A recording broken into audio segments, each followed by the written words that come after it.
right, and welcome back to another episode of the Laces Out podcast. This is week 9, and yes, I look like a jackass. I'm Tigger from Winnie the Pooh. I had to throw on a onesie. It's Halloween's the Halloween special. Here with me, we have Waterboy. How's it going, man? Waterboy, couldn't be better. Glad to have you in the conversation after the whooping over the weekend. Yeah, man. So for those who didn't watch last week's episode, myself and Waterboy got to go up in a head-to-head, and he handled business. So hats off to you. You now are the division leader in our division. So I'm sure it feels pretty good. I like it. We'll see if we can maintain consistency from here on out. Yeah, well, you have a big opponent coming up here in week 9. You got to go up against a pretty tough lineup. Witt, right? Yep. Going up against Mr. Witt has a good team, man. I was just telling a fellow in the league the other week that he's really turning around the past couple years for the hands up, don't shoot squad. He's getting to be very, very, very competitive, and hey, man, I think he's second place in his division, and one of the better point scorers in the league. So looking good for him. Yeah, he's got a good squad, and I'm going up against Hex, the champ of last year, and I'm not ready for this matchup, Waterboy. I'll let you know that right now. Jordan Mason and the 49ers are on a bye, so my hopes and dreams are gone. Diggs got hurt. He's out for the season, so I'm down that. Deontay Johnson just got traded to the Ravens, so I'm not really feeling good about starting him either since he's brand new to this offense, so I don't know how he's going to look in his very first week on the Ravens, so yeah, I'm kind of already chalking this one up as an L, but hey, you never know. Crazier things has happened, and he has been calling his team the Fraud Squad, so I'm hoping that title stands in week 9 as well. It could. Well, I'll pour a little salt in your wound here. I seen Ridley, he missed practice today for you. That's all right. I at this point, it's at this point, whatever, man. You can chalk this one up as an L. They can sit Lamar for all I care. The only thing that it does kind of sting is I made some preseason bets with I think one was with Brady, and it's like most points by the end of season. So I still need to get some points added to the end of season total, but right now, that's the sound of my week 9 chances. So not so good. Like it. But That's anyway, we can head right back into this past week, week 8. We talked about a few games before week 8, and I'm gonna let you go ahead and kick it off. Didn't you say you wanted to highlight the Ravens-Browns game? Yeah, Ravens-Brown, man. Hey, I was highlighting it for many reasons. I mean, everybody knew how bad Watson was. You seen what Winston then coming in, then really getting the practice and play all week, and man, just beat up on the Ravens like that was pretty good to see, man. I'm not a Browns fan, but I'd like to see them do well and maybe bring their city a little bit of hope over that way. Yeah, I mean, anytime you're facing a division, especially like a top team in your division and I would say in the conference, and you're able to whoop up on them, and you're 1-5 going into that game. That I'm sure they're feeling good, even though the franchise isn't. They're kind of hurting right now, but hey, they're kind of on the up and up. Nick Chubb's back, and he's starting to do okay. But yeah, Winston, 27. Completions, 41 attempts, and he threw 3 touchdowns, over 300 yards too. So, yeah, Jameis Winston. And no interceptions. And that's crazy to even think about Jameis Winston not throwing an interception, because from his past, he just loves to air it out. He'll always throw at least 1 interception, but no, he dialed in this week. He dialed in, man, and maybe the Ravens really throwing the ball a lot in the game. Yeah. as well, kind of Yeah. surprised Yeah. about that a little bit. I mean, For sure. I Jackson mean, 38 attempts. You don't see that a lot. no, Derrick Henry only had 11 carries. He did get a touchdown. Yeah. I mean, obviously, but I mean, 11 carries. That's, Bunk highlighted that earlier in this week, was saying, you know, why aren't you, the Ravens keep it on the ground. All of a sudden they're switching it up now, trying to throw. It is kind of odd, but you also got to think Lamar Jackson, he's top 5 when it comes to passing yards. So like they do get it done in the air, but yeah, usually you want to establish the run before airing it out. But I don't know. Obviously they're gonna have to go back to the drawing board for week 9. But yeah, that's just an embarrassing loss. So I feel sorry for whoever they're playing in week 9. We'll look that up. I don't even know who they're playing, but Who, yeah, the Ravens? yeah. Yeah, they play the Broncos coming across Oh, country that's right. The trip. Broncos. And that's a decent defense too. So they cannot be affording to just they can't afford to lose really. Another one, back-to-back games, especially. I mean, the Broncos don't have that good of an offense, but their defense is pretty solid. No, defense is solid. And this is not gonna be a down game per se, but I'm gonna say Henry's gonna be without a touchdown this week.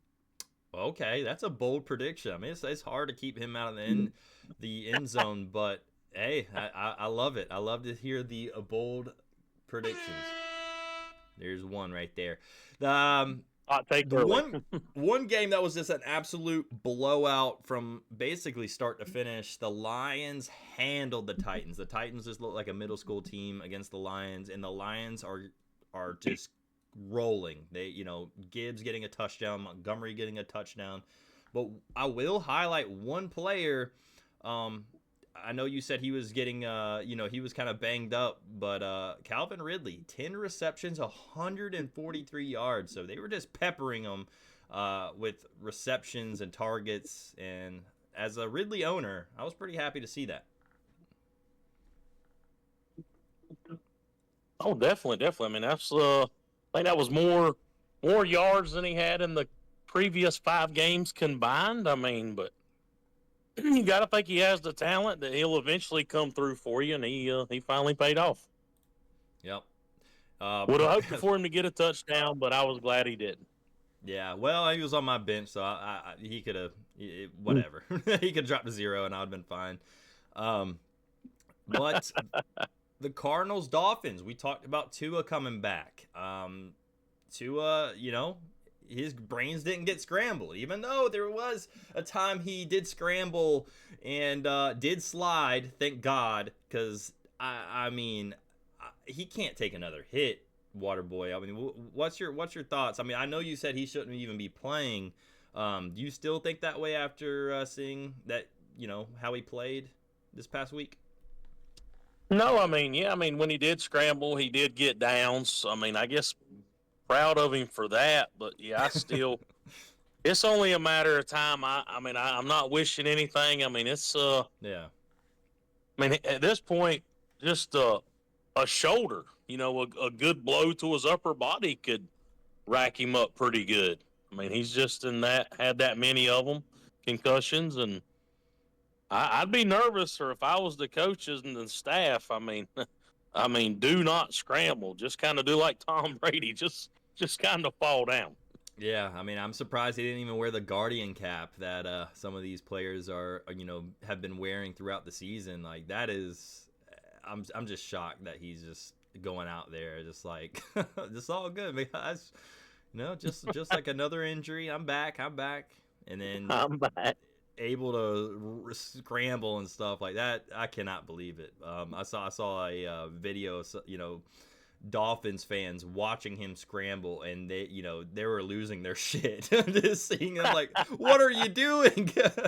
So yeah, like you said, no, don't wish anything bad on him, but man, you really hope that he's just gonna be all right for the rest of the season. But then that means that he might start taking more chances as the weeks go on. If he starts feeling like normal self. I don't know, but either way, Tua is back in action. In One action. game. Too bad it didn't. Do what? I was gonna say, too bad he didn't really do much for the offense. I mean, as far as for Tyreek, everybody thought that was going to be the golden ticket back. Yeah. No, I mean, yeah, the Cardinals squeaked out another win somehow. I mean, that team is just one of those teams that if it comes down to the last little bit, they just know how to get it done. And, they're 4-4, but the Dolphins 2-5. So obviously they know how to get it done more than the Dolphins do.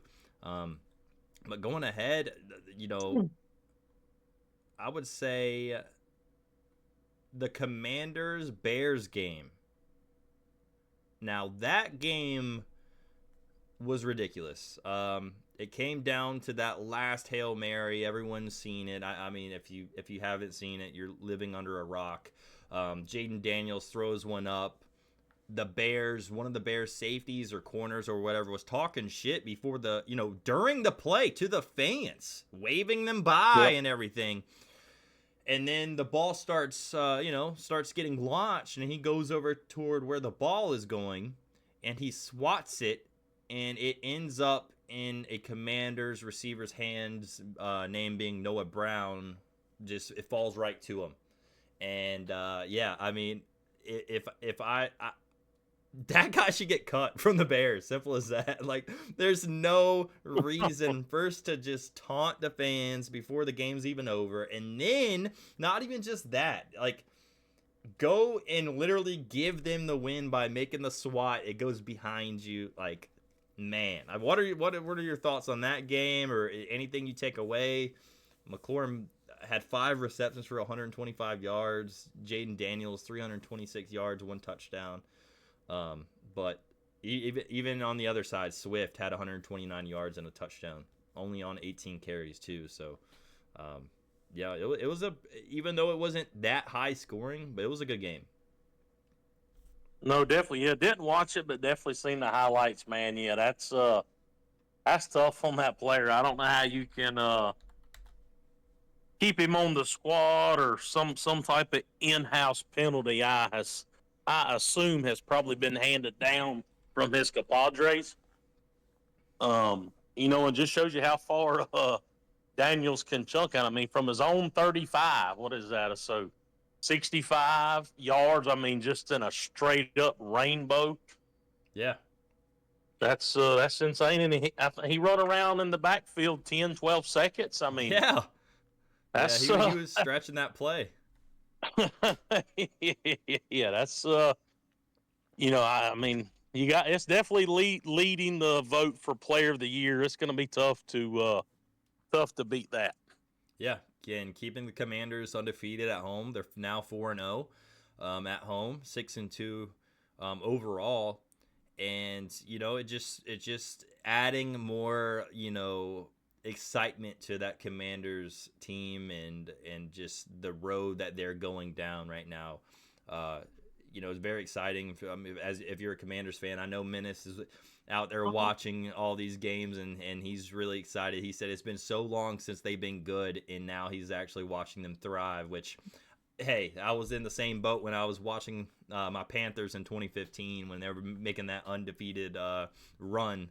But it's very exciting as a fan when you're not really expecting much, but then they go out and they somehow get all these wins, and especially doing it off of a rookie quarterback. That's pretty impressive. I mean, rookie quarterback, whole revamped system, Eckler, they had Robinson last year, but the old man Ertz still playing well. He's what did I see the other day? Him, Kelsey. Oh man, I can't remember. This is terrible to bring this up, but one of only 3 tight ends with over 500 receptions, I believe, active. Wow. Yep. So he's still killing it, and even though he's not old by our standards, but old by NFL. Right. Yeah. Well, it was National Tight Ends Day on that day as well, or last Sunday. And one other tight end who's leading the league, George Kittle, they were able to squeak one out against the Cowboys. And I say squeak it out because the Cowboys, they weren't even doing anything until the very fourth quarter, because the 49ers were handling business throughout that whole game, but they won only by 6. But that game was pretty exciting as well. CeeDee Lamb got 2 touchdowns, 146 yards on 13 catches. So if you do have him, you're pretty happy. But other than that, the 49ers just find a way to do it. Even with a whole banged-up squad, Kittle's been the guy. So Kittle, shout out to him, the number 1 tight end right now. Yeah, definitely looking good. 128 yards, pretty strong. I'll bring up my tight end, Mr. Otten. Oh yeah. For the once I saw him get 2 touchdowns, man, I knew our game was over. As soon as I saw him get that second, I went, mother. Come on, man. National Tight Ends Day. Yeah. I saw somebody have a big ticket on who just bet a bunch of tight ends scoring touchdowns, and a guy turned like a $10 bet into like 10 grand or something. Ridiculous. Man, yeah, I love it. But National Tight Ends Day, they did not disappoint. No, they was definitely. Hey, Laporta got in on the action as well from That's my right. man Montgomery. A pass from the RB. That's right. The man with the plan. The man with the plan, and also my other tight end, Kraft, got one in there as well. So, all the tight ends, literally, I feel like every tight end was scoring a touchdown this past Sunday. So, hey, shout out to all the tight ends. They're finally getting some touchdowns because it took them about 8 weeks. So that's good. But that was it for week 8. I'd like to dive into something a little different. We had a few incidents come up in the past couple weeks with, league trades, and not just trades within the NFL, but also around our UCFL league, other leagues as well. Here's my question. If a trade is made and it goes through, obviously, and you do not like the trade, should you let yourself be heard on, or should you just shut the fuck up? That is my main question. Let yourself be heard. We all, you know what a tennis ball looks like, so call it a tennis ball. So when it's a trash ass trade, you call it for what it is. All right. Well, what's that? That's the sound of the alarm. We had a trash ass trade in our UCFL league, and I mean, we don't bring up trades much because a lot of times it's very easy to say, well, it could work out in the end. For both sides, whatever. This is the second one in the last 2 weeks, but this one actually is just crazy, right? I'm gonna go ahead and I gotta pull it up again. Let's see. I figured you have to dig through the bottom of the trash can to find it. All right. Yeah, I found it. So Mike Evans, George Pickens for Hunter Henry, DeAndre Hopkins, and Amari Cooper. So I can't really put it on the screen or anything, but it's Mike Evans and George Pickens for Hunter Henry, DeAndre Hopkins, and Amari Cooper. Now, I don't know what world that trade is a good one for multiple reasons, but we've been getting a lot of backlash by just speaking up, saying this is a shit trade, whatever. But I feel like you have to say something, or if not, these trades are going to continue to happen.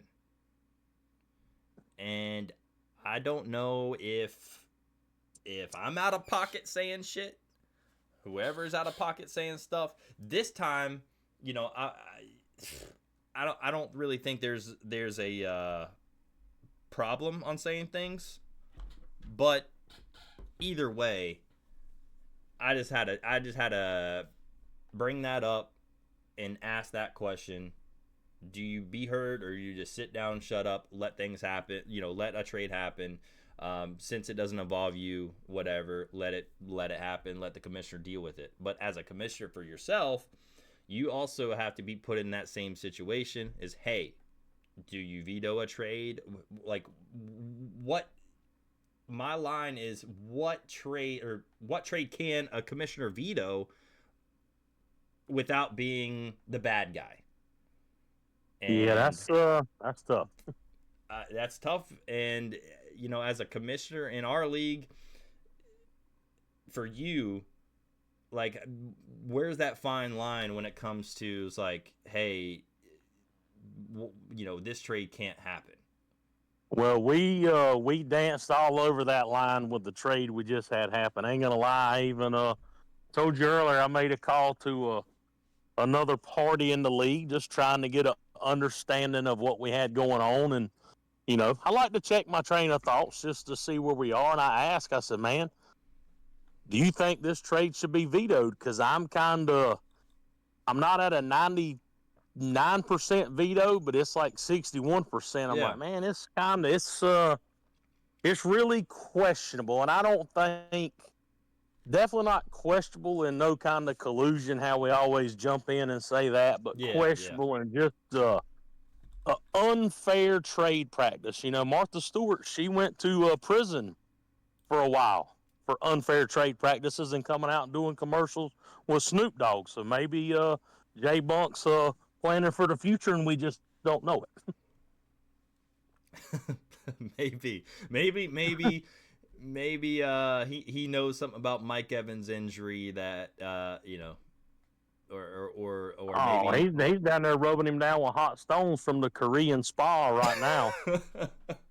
Trying to get him beefed up. Yes, it's definitely tough, man. When we're a no vote kind of trade, we expect everyone, and you know, we know every player has a quote unquote value attached, and it might be a value of 10 that some people say, and you have a value of 12, and I say he's an 8. So you stay within that realm of a perceived value. You know, most folks say, you know, you get some trash talk about your trade, but that's going to happen no matter what. In our league, it will. No matter what. This was just a monstrosity of just piss poor. and you know, it just comes down to when you back up and say, when you look at the trade, that the man who had traded for Amari Cooper has Khalil Shakir, the second receiver on the Bills. Yeah, exactly. So, you know, the argument for him, he was saying, you know, I don't care how it affects y'all, but I'm doing this so this next week I have a chance. Yeah. I think everybody in the league looks at his team and says you made a mistake if that's your argument. You feel like you have a chance by getting these guys. I think you downgraded for this next week, not just overall season. Obviously, that's a downgrade overall season down the road. I think he even knows that. But for this next week, I think you're really hurting yourself when in that situation, and you're not just hurting yourself. Now you're hurting everyone's chances. And this is to say, it's like, hey, I wish I got that trade. No, rather than I wouldn't even have fucking sent that trade. I don't think anyone in our league is that mental to accept that trade. Not to orchestrate it and send it. You right. know, and he in my head, that's a waste of time of me even sending that trade. Time, because I'm gonna say there's no way this cat will accept it. Even though when you put a trade together that you're like, man, do I really want to do it? And you hit it, you're still questioning that, but in a sense that I give up too much. I mean, this here was a straight, shooting fish in a barrel. The guys at the bottom, and his defense for accepting the trade, since Buck orchestrated it, was I need to win now. Evans is on IR, so he wasn't playing this week anyway. Pickens is on a bye week. You already had an other Bills receiver. You didn't need the tight end. Yes, the waiver wire is thin out there, but there's definitely people comparable to what Cooper has put up so far at this point in the season. Listen, I don't mind going for the like in Bunk's situation, you're like, hey, he's going after the guys who are hurt, or yeah, as in they need to win. I did that in my other leagues. I don't have any shame on that, because obviously someone's got to make a deal to get to get his season rolling. I did that with the team earlier in the year who had Bijan Robinson and didn't have anyone else, and I had the depth to where I could give him some depth, but also take away his star power. But if he only had Bijan Robinson, he couldn't just win throughout the year. So I did go ahead and take the best player from his team, but also gave him some depth. In this situation, there's not even like, yeah, you got this, you got four good, decent guys. No, there's not even a shot. So also, I don't think we should even be having this conversation. And it sucks that we're bringing this up, because I don't think anyone in I mean, I don't know if he was drunk. I don't know if he's on I don't know what's going on, because I don't think anyone who plays a $250 entry league should even think that way, of saying, hey, I had to do what I had to do, but that's it just didn't make sense. And I don't think there's another world that even it does make sense. So I don't know. I wanted to get that off. I wanted to definitely highlight that, because that is something that's going on in our league right now, is that trade that happened, and now we have some superstar teams, which, shout out. I don't mind you get the superstar teams, but the teams that are just out of it, kind of literally just like handing off all their players, that's kind of bullshit. But whatever. We'll move on. Any final thoughts you want to say about that? Going. Sorry, I had to step away just a second. Any final thoughts on what now? On that trade or anything, as in just like, the closing arguments. I think I said my piece. But No. I mean, whatever. I didn't, like I said, I stepped away, but whatever you said, I second that and third it as well. I love it. All right. Well, I want to give one more little sound bite to Blake. Oh, brother, this guy stinks. All right, that was it. All right, moving along. Week 9 is here. We got I was gonna highlight the Texans Jets, but no, I don't even want to talk about that game much. Texans should roll over the Jets. The Jets haven't done anything. Is there any games that stand out to you in this upcoming game or upcoming week? Oh, the upcoming week, yeah, man. I'm always interested in the Chiefs, and I'm really gonna see how the Tampa Bay game Monday night. Baker Mayfield and them, and I mean they kept rolling pretty strong the other day, so gonna see how they continue that path. If it'll be a game like I'm hoping and expecting, I guess you would say. So that'd be definitely one I'll be keyed on in, and maybe let's see how Indianapolis looks after the benching of Mr. A-Rich and old man Flacco coming in and going to steal the show once again. Yeah, I think they have a better shot with Flacco under center for sure. But going back to what you said on the Monday night, the one thing about the Chiefs, what they do, they know how to win games, right? Obviously, they're 7-0. They're the team that's undefeated. But they do enough just to get the win. They're not trying to smash these teams in. They're just trying to get by, get their win, move on. They're trying to get to the playoffs. They're trying to preserve a lot of these players as well. And they're doing a good job. Already 7-0 and not having to force anything to any specific player. Obviously, you saw Hopkins a little bit last week. Not too much of him, but that's kind of what you expect when, this is his first week on the team.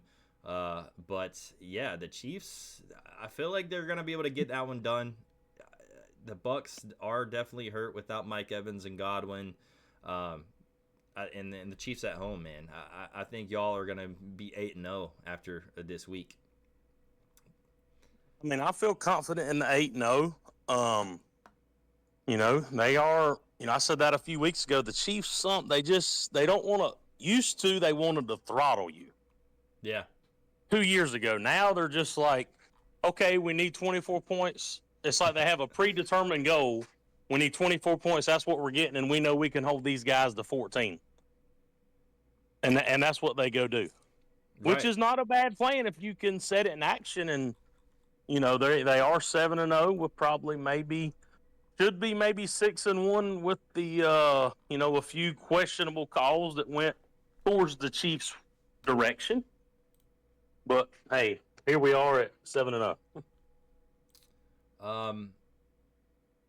I wanted to highlight basically all the afternoon games, or the late afternoon games, the 4 o'clocks, Eastern time zone. And that's like, I guess besides the Jags-Eagles, I do think Eagles are going to handle that. But the Bears-Cardinals, I think, is going to be a good game. That's within 1 point spread. And then also the Lions-Packers. I mean, I think that would be the game of the week, in my opinion. And also the Rams-Seahawks. But going back to the Lions-Packers, the Lions have been rolling. They're 3-0 on the road, but the Packers are 3-1 at home. And obviously with Jordan Love, they've been just clicking on all cylinders. And this is also a division game, so they're in Lambeau. I don't know who's going to win this one. I really think this is going to come down to a field goal. Field goal, okay. Well, we'll see. I mean, Goff, the story is Goff doesn't play well outdoors. First outdoors game of the season. Love is injured. Is he going to play? If he does he make it through the game? Already a couple big injuries for him this year. And the Lions, clicking on all cylinders. I mean, Goff last week, passed for 85 total yards.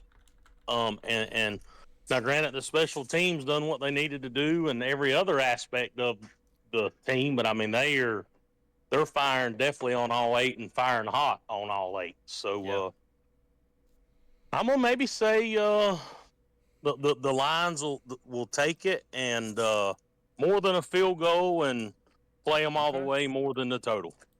Okay. Take the over. So you think Goff outside in the weather is not gonna mess him up? Man, I'm gonna give him the benefit of the doubt. Been playing some really good ball, and maybe this is a Montgomery and Gibbs game. I mean, it's not gonna be too cold. It's only gonna be 53 degrees. It says over there in Lambeau. So I've been to Lambeau when it was under 30, and with snow. When the Packers were playing the Panthers, and it was definitely an environment where it's like, you got to come prepared. And if it was like that, I would say, yeah, I'd lean Packers just because of that. But, come on. He can play in 53-degree weather. That's not too bad.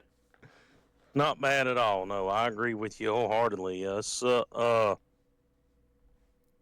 mean, the Packers are just on the back half of the league in their rush defense. So that's what I'm saying. I think, they're a little better against the pass. So that's what I'm saying. Maybe a little Montgomery Gibbs kind of game and let Goff command them down the field and go against the grain here and say the Lions will do it. But yeah, been to Lambeau, not a cold game. So you wouldn't think a lot of effect to Goff, and I mean they got Bates the kicker. If you say it's a field goal game, they'll run that out as well. I think they got a better special teams overall as well. Yep.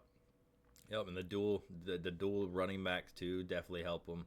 I mean, Montgomery and Gibbs are both just performing peak, and that's the best duo running back in the league right now, and there's no other contenders. I don't think, unless you can name one. I think the Lions got that one, that title.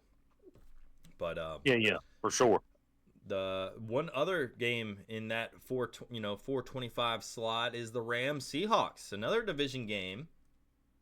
And the Rams got Puka Nacua back. They got Cooper Kupp back. They're starting to do well. They got the win last week, and now they have to travel into Seattle, where Seattle is 4-4. Not the best at home, but the Rams are 0-3 on the road though. So I think this is going to come down to another type of, like, it could come down to a field goal, but I really think it's going to be all offense. I think that total is going to be an easy smash for the over. I mean, it's set at 48.5, and I think they run over that with ease. I could see that. I agree with you on that. I was, Stafford with Puka and Kupp. I mean, yeah, definitely looking good. Kyron Williams, he's got a touchdown in every game this year. Yes. So,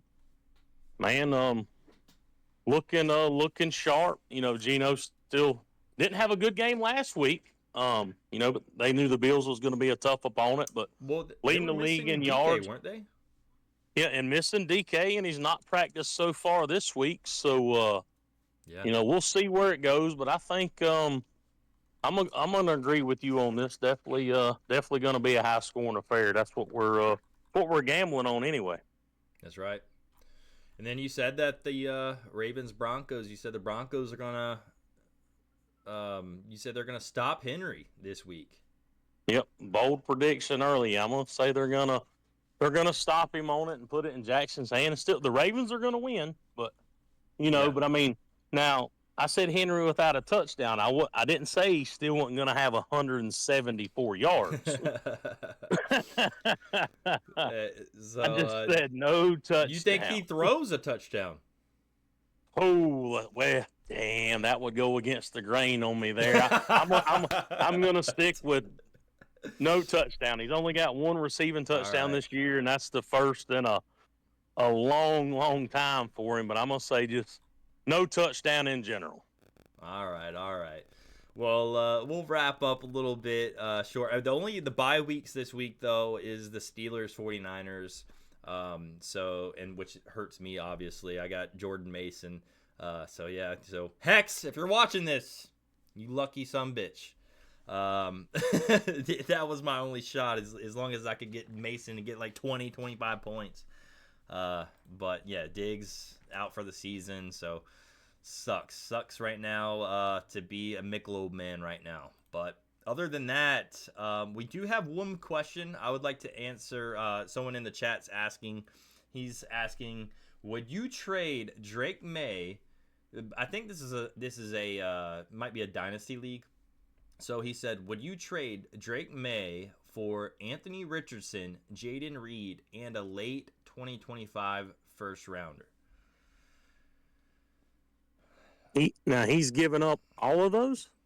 He said, would you trade Drake May? So I'm assuming he's saying he has Drake May. Okay, I'm sorry. So he has Drake May for Anthony Richardson, Jaden Reed, and a late 2025 first. I think that's a no-brainer. And you take the A-Rich side with Jaden Reed. With Jaden Reed in the pick? And a first, yeah.